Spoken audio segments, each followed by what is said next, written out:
Hola, buenos días. Yo soy Julieta Traverso, médica tocoginecóloga del Hospital Rivadavia. Hoy la clase va a ser COVID-19, recomendaciones para la atención de la paciente embarazada.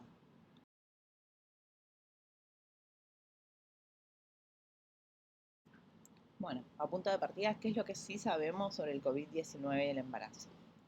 Aunque existen datos escasos sobre el impacto del COVID durante el embarazo, los riesgos de la enfermedad grave en la embarazada parecen ser similares a los de la población no gestante. Los estudios que se hicieron sobre embarazadas no demostraron transmisión vertical por placenta, ni transmisión por secreciones vaginales, ni transmisión por leche materna. Tampoco se ha demostrado que existe una relación entre el COVID y el parto prematuro. Los estudios que se hicieron sobre recién nacidas con COVID-19 reportaron enfermedad leve en todos ellos. El modo de parto, ya sea parto vaginal o cesárea, no tiene influencia sobre el riesgo vinculado a COVID-19 para la madre o el recién nacido. El COPAP, el contacto piel a piel, inmediato en el momento del nacimiento, no parece aumentar el riesgo de enfermedad para el recién nacido, y los beneficios de la lactancia materna superan a los eventuales riesgos, aún en casos de lactancia directa, siempre que se respeten los cuidados de contacto y aislamiento por gota.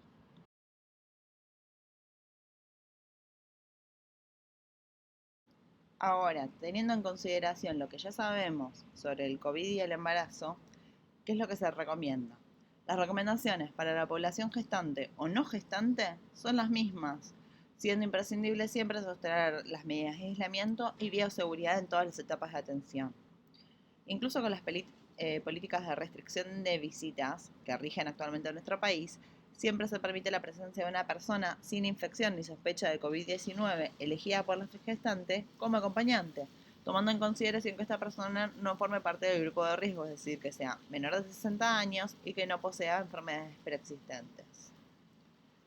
Ahora, si la persona gestante estuvo en contacto con un caso sospechoso o confirmado de COVID-19, se le va a indicar el aislamiento domiciliario durante 14 días. Esto va a estar establecido para todo el grupo de contacto estrecho de este paciente. Se van a reprogramar los controles obstétricos de rutina, ecografías y exámenes de laboratorio hasta finalizar el periodo de aislamiento. Cualquier duda que le surja con respecto al embarazo, que se pueda resolver por vía telefónica, idealmente se tendría que resolver vía telefónica.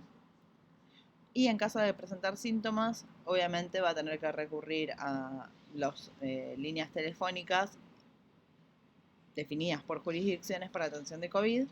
Y en caso de que requiere ir a la guardia de todas formas, ya sea por una cuestión de su cuadro respiratorio o por una cuestión de su embarazo, es importantísimo que vaya al hospital o a la maternidad, siempre con barbijo, y que avise antes de entrar al centro de salud de la situación.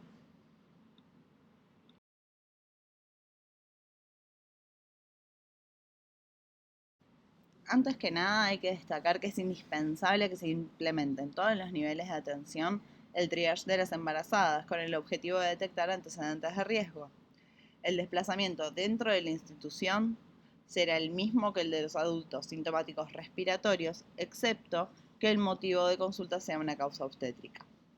En caso de que tengamos una paciente gestante que se considera caso sospechoso o confirmado de COVID, se va a plantear la internación en sala o sector que cumpla los requisitos de bioseguridad definidos por las recomendaciones nacionales. El área de internación en el nivel de complejidad se va a definir de acuerdo con la condición clínica y obstétrica de la paciente y respetando las normas institucionales. No es mandatoria la internación en servicios de obstetricia, pero sí garantizar el control adecuado obstétrico diario. Si por el contrario la paciente embarazada se interna en un servicio de obstetricia, siempre se debe garantizar el control clínico diario. Siempre se va a intentar priorizar el procesamiento de muestras de PCR COVID-19 y la obtención de los resultados en personas gestantes para definir el lugar de internación, los controles y el tratamiento.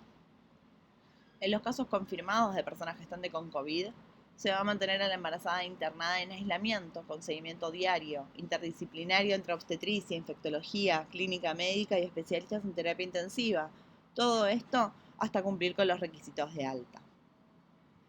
Se recomienda aislamiento en una habitación ante otros casos confirmados de COVID. Si esto no es posible, se podría efectuar aislamiento de cohorte, manteniendo estrictas precauciones de contacto y de gota para esta situación y una distancia mínima de 2 metros entre las camas de internación. La condición de persona gestante no debe evitar ni retrasar la realización de exámenes radiográficos en caso de que estos estén indicados, siempre y cuando tengamos la precaución de utilizar medidas de protección abdominal para disminuir la exposición fetal. En los casos de compromiso grave por COVID, las recomendaciones para el tratamiento con lopinavir, ritonavir son las mismas que para las pacientes no gestantes, recordando siempre evaluar el riesgo-beneficio de dicho tratamiento y obviamente que la paciente firme el consentimiento informado.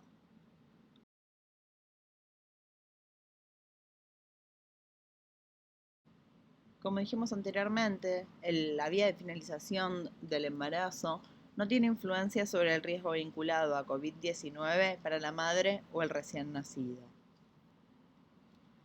El modo de finalización del embarazo, por lo tanto, se definirá de acuerdo al criterio obstétrico y la condición de salud materna. Se recomienda el parto espontáneo por vía vaginal si la condición clínica de la madre lo permite. La evidencia actual no muestra ningún beneficio de la cesárea por sobre el parto en embarazadas infectadas con COVID. Es importante, por lo tanto, evitar las cesáreas injustificadas a fin de prevenir el nacimiento a pretérmino y otras morbilidades en el recién nacido. Debe limitarse al mínimo necesario la presencia de personal de salud en la sala de partos. Entonces se recomienda el uso de equipos de protección personal que incluyan N95, camisolina hidrorrepelente y antiparras para la obstetra, obstétrica y enfermera. El resto del personal de salud debe utilizar equipos de protección personal con barbijo quirúrgico y camisolín común y mantener una distancia de al menos 1 metro. En caso de que la vía de finalización sea por cesárea, el equipo de protección personal a utilizar es el recomendado para los procedimientos quirúrgicos. Se recomienda la monitorización de los latidos cardíacos fetales en el trabajo de parto y en el parto. Esta recomendación podría modificarse más adelante a medida que se disponga con mayor evidencia.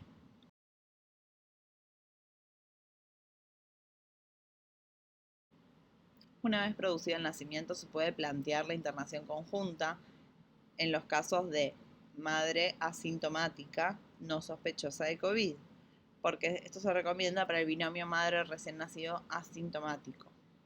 La madre utilizará en estos casos métodos de barrera, es decir, barbijo quirúrgico y lavado de manos antes y después de tocar al recién nacido. Se enfatizará el cuidado del aseo personal para evitar el contacto accidental del recién nacido con secreciones respiratorias de la madre. Si la madre retira los métodos de barrera, por ejemplo, para comer, el recién nacido deberá estar cuidado por un acompañante sano o permanecer en una cuna respetando una distancia de al menos 2 metros con la madre. Esto es para facilita la no contaminación con secreciones de la ropa de la madre, de ser necesario. Hay que proveerle camisolines limpios para el amamantamiento. Por otro lado, también se puede plantear la separación temporal. En este caso se internarán por separado la madre y el recién nacido, este último en un área destinada al aislamiento en la unidad de neonatología. En este caso el recién nacido, si es asintomático, puede estar aislado en una habitación con un cuidador sano. Ahora, con respecto a la lactancia materna, como dijimos anteriormente, no hay evidencia de contagio, de presencia de COVID en la leche materna. Por lo tanto, se recomienda alimentar al recién nacido con leche materna, ya que los beneficios superan a los riesgos potenciales de transmisión a través de la leche materna, porque no hay evidencia hasta la fecha de presencia de COVID en la leche materna. Y la decisión final sobre el tipo de alimentación del recién nacido deberá consensuarse entre la paciente y el equipo tratante, porque uno no puede imponerle a la madre algo porque no lo va a cumplir una vez que se vaya del hospital o maternidad. Si la madre está en condiciones clínicas y desea amamantar, deberá ser orientada a las medidas de tomar con el fin de disminuir los riesgos de transmisión de COVID al recién nacido. En estos casos lo que se recomienda es realizar el amamantamiento en lo posible fuera de la cama para reducir el contacto del recién nacido con superficies potencialmente contaminadas, lavar las manos antes y después de tocar al bebé y antes y después de retirar la leche materna en caso de extracción manual o con bomba extractora. El uso de barbijo quirúrgico cubriendo completamente la nariz y la boca durante las tomas. Evitar hablar o toser durante el amamantamiento. En caso de que tosa, se recambiará el barbijo.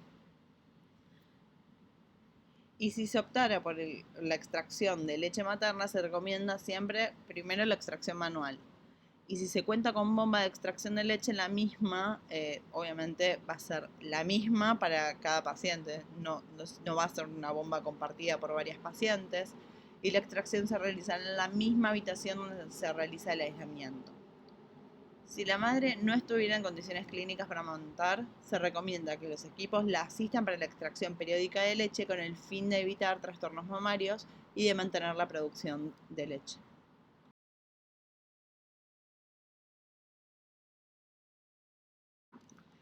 Bueno, muchas gracias por tu atención. Espero que les haya gustado la clase. Cualquier duda pueden contactarse con nosotros vía mail y sacarse cualquier duda que les surja.